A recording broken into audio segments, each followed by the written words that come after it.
In the East Bay now for our storm coverage as it continues with Quad 4's Philippe Jagal. He reports from Clayton where a large tree broke through a fence.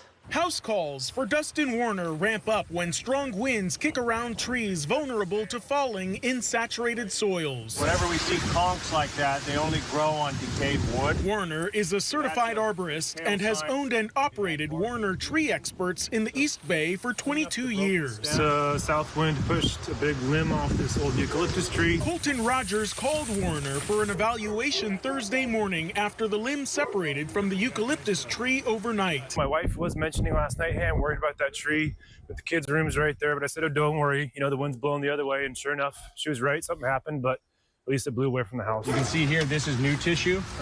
So as it's growing, it's actually pushing itself away from the main stem. Warner says decay and wind caused the snap.